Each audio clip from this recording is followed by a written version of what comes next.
Hi, welcome to वो भी क्या दिन थे. My name is Amitabh and today in conversation with me is again मानस मिश्रा. पिछले एपिसोड में हम लोगों को बात करने का इतना जोश था कि हम जोश जोश में मानस का इंट्रोडक्शन ही कराना भूल गए. तो अब मानस बारातियों का स्वागत पान पराग से कीजिए. I mean, हमारे लिसनर्स को प्लीज अपना इंट्रोडक्शन दीजिए and whatever you want to say, all yours. और फिर चलते हैं हम सब लोग यादों की पिकनिक पे. Hey Amitabh, thanks for inviting me again. और हमारे इस पॉडकास्ट को सुनने वाले हमारे सभी दोस्तों को बहुत बहुत नमस्कार. ज़्यादातर सुनने वालों की तरह मैं भी एक पब्लिक सेक्टर अंडरटेकिंग के स्कूलिंग सिस्टम का बच्चा हूँ. ऐसे हज़ारों बच्चे बड़े हुए और दुनिया भर में फैल गए और अपनी टाउनशिप और अपनी मिट्टी की सुगंध लेके घूमे और अपने ज़मीन का नाम भी रोशन किया. फ़िलहाल मैं न्यूयॉर्क में वॉल स्ट्रीट में काम करता हूँ. It's a very exciting series Amitabh जो हम दोनों मिलके क्रिएट कर रहे हैं, जिसमें हम बहुत सारी चीज़ों के बारे में बात करेंगे. आई थिंक हम फर्स्ट एपिसोड में हमने अपने घरों और मचान को कवर किया.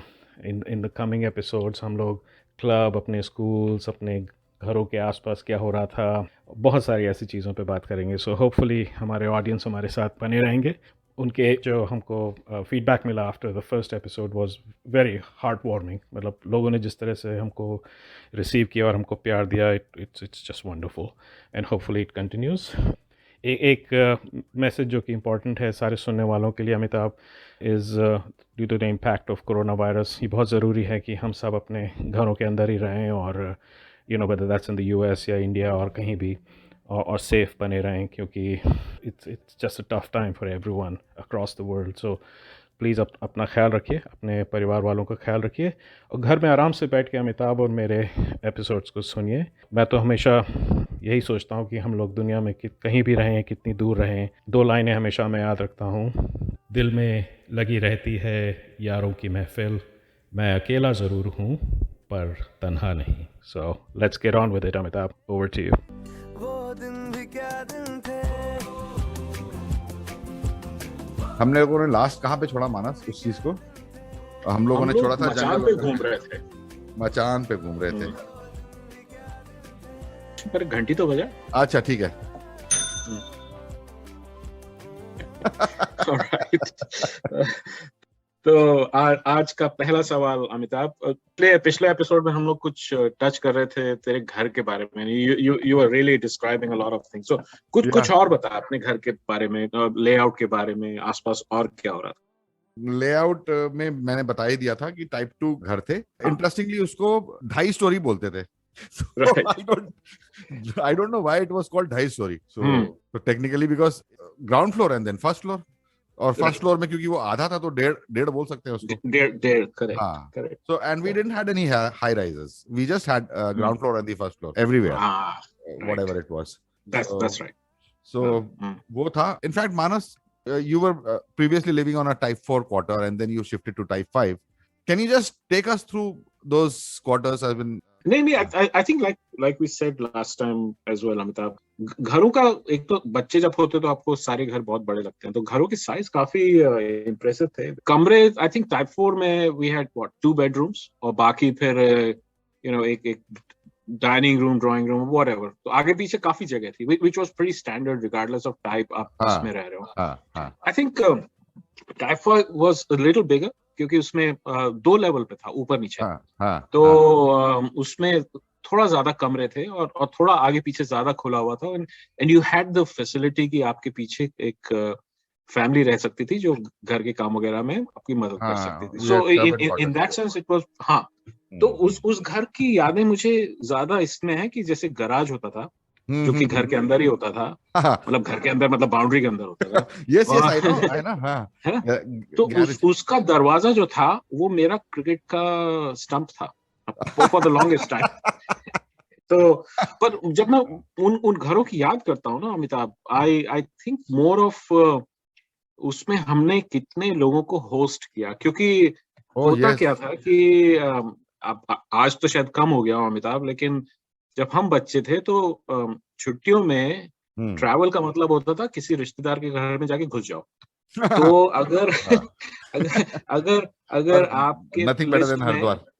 हाँ एग्जैक्टली. और प्लस लिस्ट होती थी ना भाई, आपके मामा, चाचा, मौसा, ताऊ जी ये वो फलाना ढिमाका। तो तुमने कहा भाई पिछली बार मैं गया था फूफा जी के यहाँ, तो इस बार एक्सपेक्ट करो फूफा जी आ रहे हैं इससे यहाँ। फूफा तो फूफा is a very good word actually. so I have a lot of stories with my Poopa ji. I'll take 2 minutes describing him. And हाँ हाँ I please. wonderful person. हाँ तो जब वो आने वाले होते थे तो मैं अपने पिताजी से कहता था, पापा ये स्कूटर जो है ना हमारा, इसमें पेट्रोल भरवा दो। just 1 second मानस, I'll just एक चीज दिमाग में याद आ गई। ये पेट्रोल भरवाने वाली बात पे ना मुझे एक सीरियसली वही चीज याद आ गई कि पेट्रोल भरवाने के लिए जब हम लोग जाते थे तो ऑटो पूल के पीछे एक हम लोगों का अपना पेट्रोल पंप था। वी हैड अ बुकलेट जिसमें वो 3 काउंटर फॉइल्स होते थे, एक और तीनों पे पापा का नाम, स्टाफ नंबर और सिग्नेचर होता था। एक कॉपी बुकलेट में रहती थी, एक शायद अकाउंट्स ऑफिस जाती थी और एक पेट्रोल पंप पे देनी पड़ती थी। Petrol was some 7-8 rupees a liter that time, I guess. That's right. Yeah, please continue now.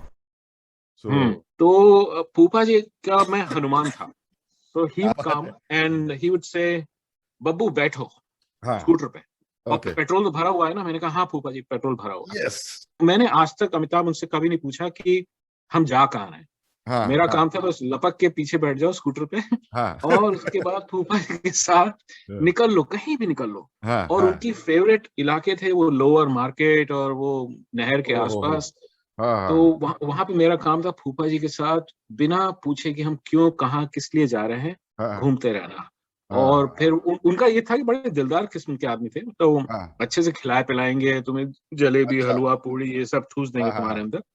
और थोड़ा बड़ा हो गया तो और सोच रहा था, मतलब मैंने जो इमेजिनेशन शुरू कर दिया था कि फूफा जी हैं तो वो अपना मतलब पूरी खातिरदारी तीमारदारी करवाएंगे, जलेबी लेके आओ, जाओ जरा वो समोसे लेके आओ। वो जो होता था ना, वो होता था घर पे अमिताभ, क्योंकि बुआ जो थी वो घर पे रहती थी, मतलब chat with my mother or my father who was brother. So पर मेरा काम फूफा जी का घर में मन नहीं लगता। अब बहुत बार ऐसा होता था कि मेरी ड्यूटी लगती थी बेटा स्टेशन जाओ रिसीव करने। तो और पता नहीं क्यों पर बीएचएल में बहुत सारे लोगों को ये आदत थी कि ज्वालापुर में कहते थे उतरो। और हमारे आने वालों को ये कभी समझ में नहीं आता था कि भाई हम ये ज्वालापुर क्या है और यहाँ हम क्यों उतरे। अच्छा, here just for the benefit of our listeners, I like to tell कि ये जो ज्वालापुर स्टेशन था ये बीएचएल के एक्चुअली क्लोजेस्ट था, but it was a smaller railway station, so a lot of people didn't knew about it. हाँ, हमें जाना हरिद्वार है, ज्वालापुर क्यों उतार रहे हैं? Exactly.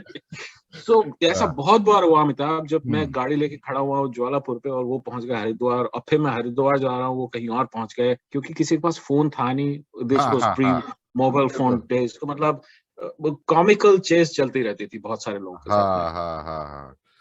तेरे घर कौन आता था ज्यादा? समर हॉलीडेज का मतलब ये था कि वहां पे भीड़ लगी हुई है बकायदा। कई बार तो ऐसा हुआ कि 15-15, 16 जने आए हैं यार, मतलब पूरा पूरा टेम्पो ट्रेवलर टाइप्स भर के आ गए हैं।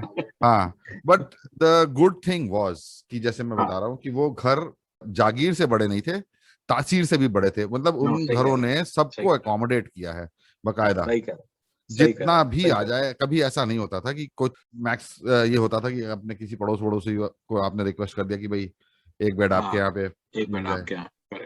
लेकिन तो हमारे the best advantage was our छत।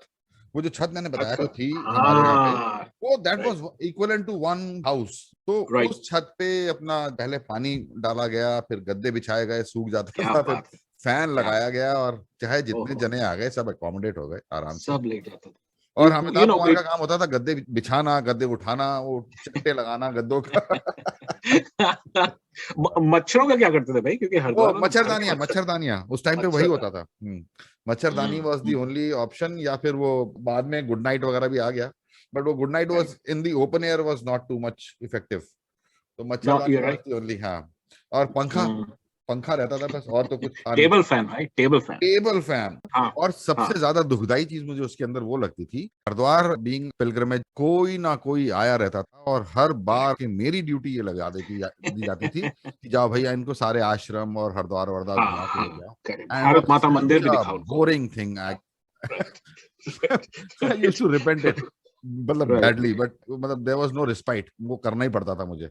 दिस होल कॉन्सेप्ट ऑफ गद्दे डाल दिए और कोई कहीं पे भी सो गया हाँ हाँ तो मुझे हाँ याद है 2-3 बार ऐसा हुआ जब खूब घर में लोग जमा थे, फूफा बुआ, हाँ मौसा जी मौसी, मामा मामी, चाचा चाची, ये वो हूहा सब घुसे हुए हैं। हाँ तो और लोग तब एक दिन के लिए नहीं आते थे, मतलब तो लोग 1 हफ्ता 2 हफ्ता, और जो बहुत ही हाँ मतलब ठेठ होते तीन थे वो टप्पर तीन उठा चार के, हफ्ते रुक हाँ जाते पूरा। थे। हाँ तो उसमें कई बार ऐसा होता था, मैं अपने मम्मी पापा से हर दूसरे दिन मिल पाता था कि भाई पता ही नहीं कौन कहाँ घूम रहा है, हाँ कौन किसके साथ बैठा हुआ है, कौन कहाँ गप लगा रहा है। तो हाँ। मतलब इट वाज कॉमिकल। मम्मी मिलती थी, कहती सब ठीक, मैंने कहा हाँ मम्मी सब ठीक है, परसों मिलते हैं। अच्छा, ठीक है।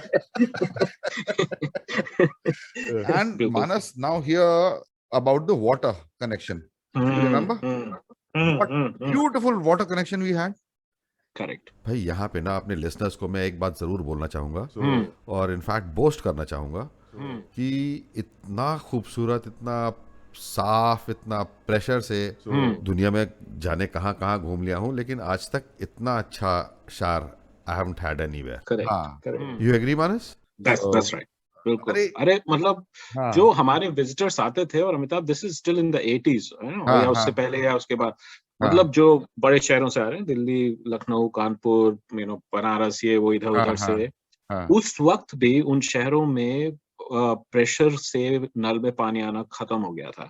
सो most of them were used to, Tullu pump चल रहे हैं, उनकी टंकियां भर रही हैं, और वो सब मरियल से हाँ उसमें बाल्ट पानी निकल रहा है। हाँ, या बाल्टी में करके नहा लिए। हाँ करेक्ट। तो वो लोग यस जब हमारे यहाँ आते थे तो आधे टाइम तो वो लोग इसीलिए आते थे कि मतलब the basic comforts of life, कि हाँ नल खोलो तो पानी आता है, स्विच हाँ खोलो तो बिजली हाँ चलने लगती है, हाँ हाँ साफ हवा, साफ पानी, आगे पीछे तुम बैठ सकते हो, हाँ साफ सुथरी सड़कों पे घूम सकते हो।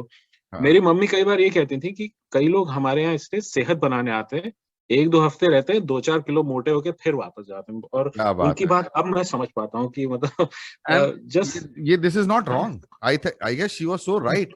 वाकई हर चीज कितनी बढ़िया थी।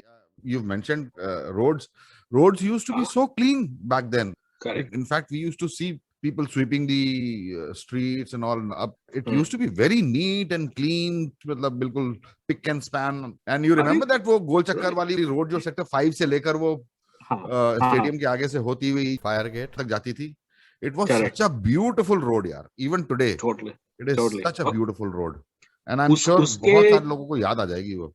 हाँ, उसके साइड में फूलों, मतलब आई रिमेम्बर द ट्रीज, गुलमोहर के पेड़, और Eucalyptus trees. हाँ, एक ब्यूटीफुल, मतलब जब स्प्रिंग beautiful. वगैरह आता था तो इट हाँ, was yes, yes. It wonderful. was. आज भी बहुत बहुत खूबसूरत है वो, नो डाउट अबाउट इट।